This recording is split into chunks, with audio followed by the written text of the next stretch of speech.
How many minds do we have? Psychologists, neurologists, and philosophers have classified the human mind into different domains. Buddhism suggests another understanding of mind.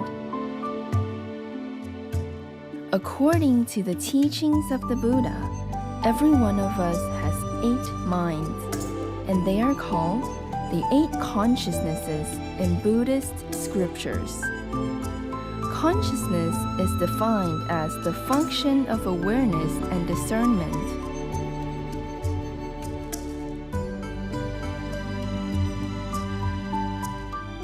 The eye consciousness differentiates colors and visual objects. The ear consciousness differentiates sounds. The nose consciousness differentiates odors. The tongue consciousness differentiates flavors. The body consciousness differentiates physical sensations. The mental consciousness has a variety of functions, such as deliberation, inference, and abstract thinking. It also receives and analyzes all the information collected by the 5 sense consciousnesses. Most of us have not heard of the 7th consciousness. In Buddhism, it's called the Manas consciousness. The Manas consciousness makes decisions and gives orders. In everyday life, it is this mind that decides one should walk, eat, etc. But since the way it works is rather subtle, we usually are unaware of its presence. The 8th consciousness is known in Buddhism as the Alaya consciousness, the foundational consciousness, or the Buddha essence. It is like a powerful video recorder that records everything we do, yet we are totally oblivious to its existence.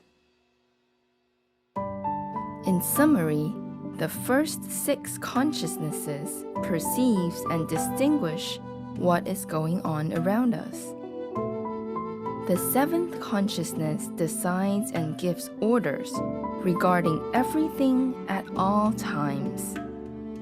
The 8th consciousness impartially records and stores an individual's every single action.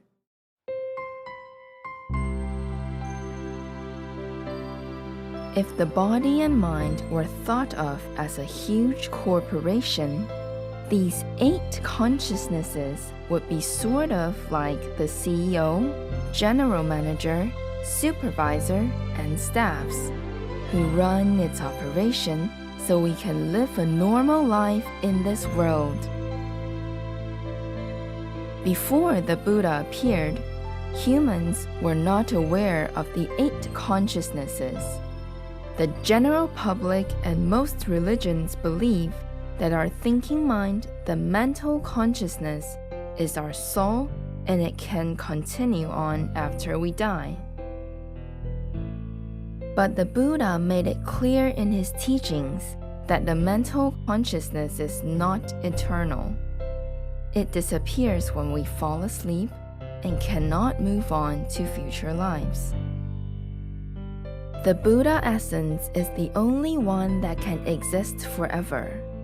It will impartially and accurately manifest the form of existence.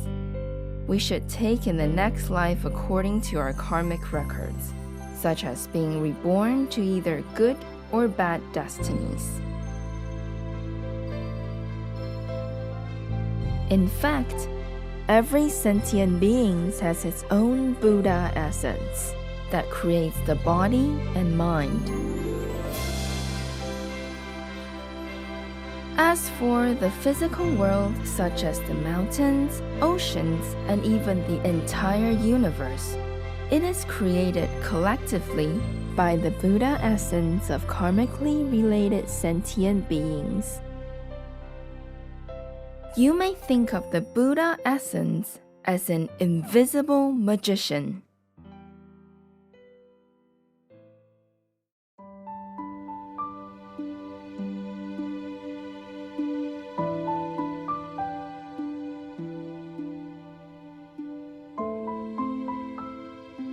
The Buddha taught us about the Buddha essence because he wanted us to understand the ultimate reality of our existence, so that we can free ourselves from miseries and sufferings.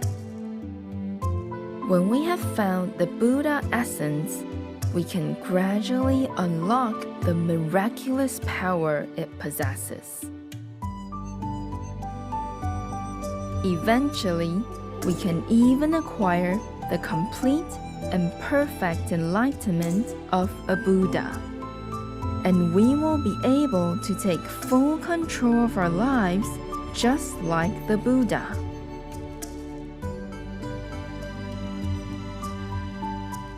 Following is a poem that summarizes these 8 wondrous minds. 8 brothers live under one roof. One is sharp, one is dim, 5 do business out front, and the last one keeps tabs on everything.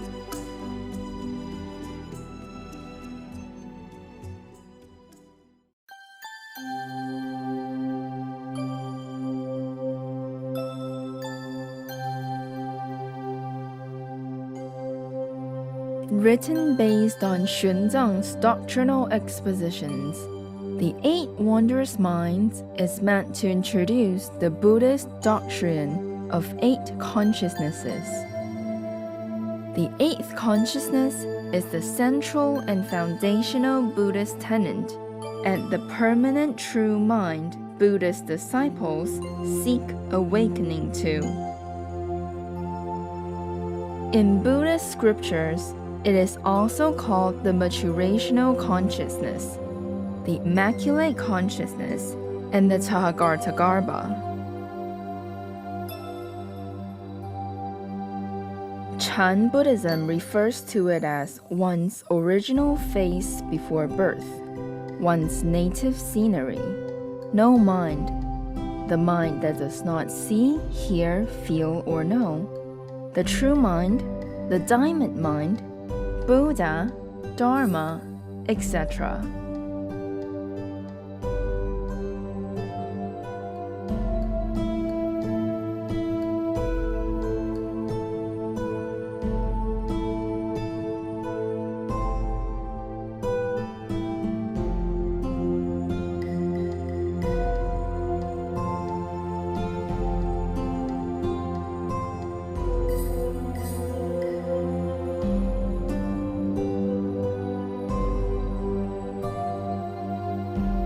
In Chinese history,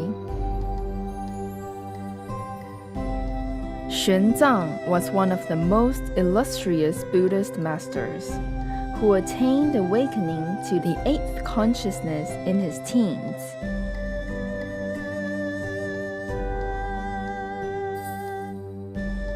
In order to learn about the post-awakening cultivation stages toward the Buddhahood,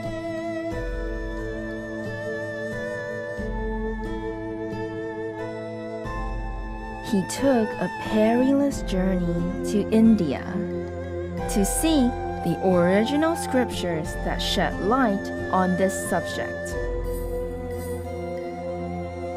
One of the key Sanskrit texts he sought was the treatise on the stages of yogic practice.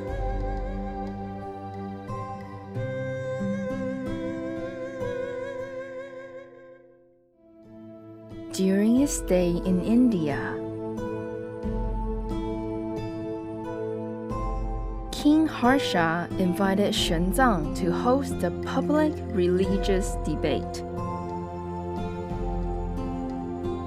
With his remarkable eloquence, Xuanzang won the debate and made his name known throughout the 5 Indian kingdoms. He was honored as the deity of liberation, and the deity of Mahayana ultimate truth by Buddhists and heretics alike.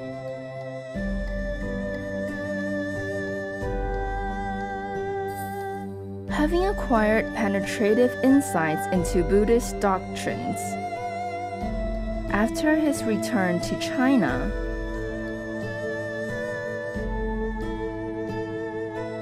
Xuanzang translated an enormous amount of Sanskrit scriptures into Chinese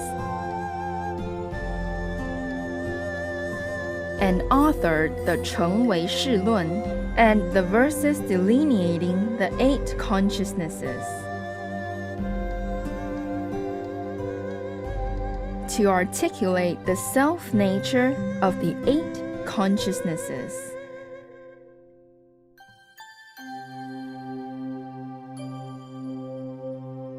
His profound and eloquent expositions continue to be read with admiration to this day.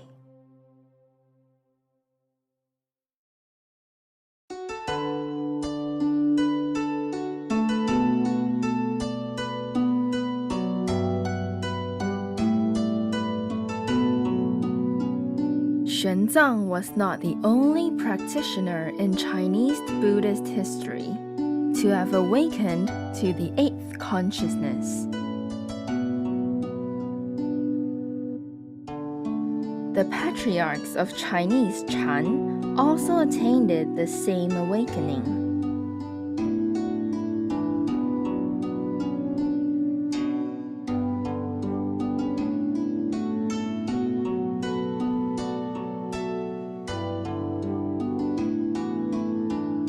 Bodhidharma affirmed the second Chan patriarch, Huike's awakening with the Lakavatara Sutra.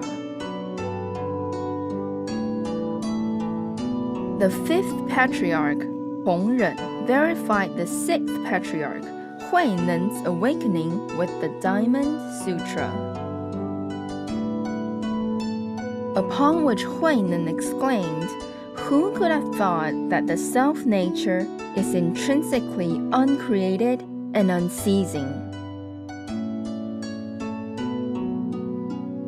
Who could have thought that the self-nature can give rise to all phenomena?"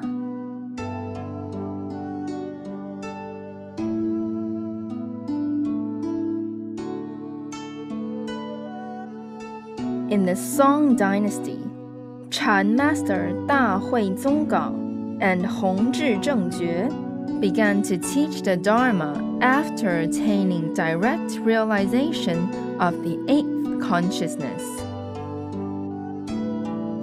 They respectively advocated the method of Kanhua Chan and Mo Zhao Chan. The 2 masters became lifelong friends because of having achieved awakening to the 8th consciousness.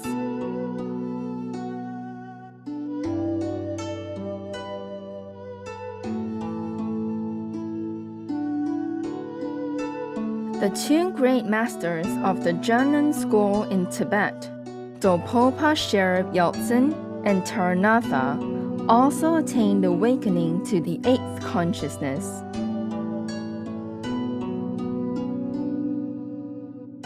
Based upon their realizations, Dopopa expounded the doctrine of other emptiness in his influential exposition, Mountain Doctrine, while Taranatha discoursed on the same subject in his work, Essence of Other Emptiness, among many others.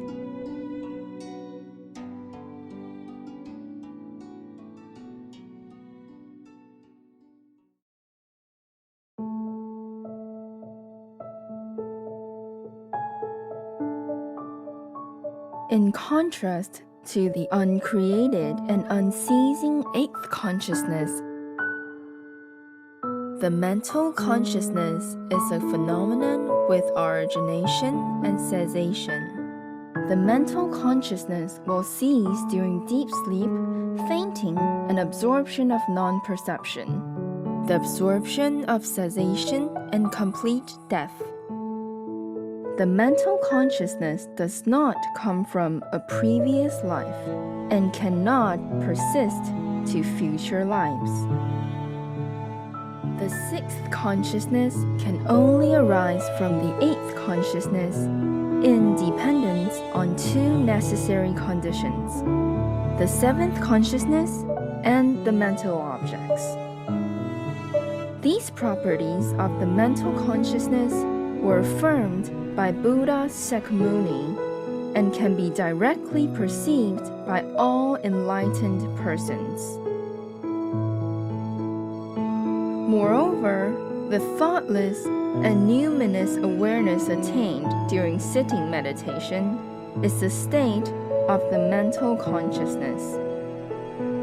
Likewise, the union of bliss and emptiness realized during the sexual yoga practiced by Tibetan lamas is also a state of the mental consciousness. Beyond the fact the sixth consciousness can only arise from the eighth consciousness in dependence on the seventh consciousness and the mental objects. The seventh consciousness and the mental objects also arise from the eighth consciousness.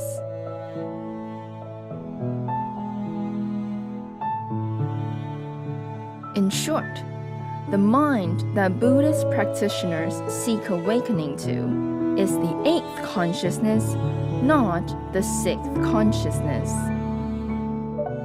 For this reason, those who refute the doctrine of eight consciousnesses and believe only in the existence of six consciousnesses can never achieve enlightenment within the three vehicles of Buddhist cultivation.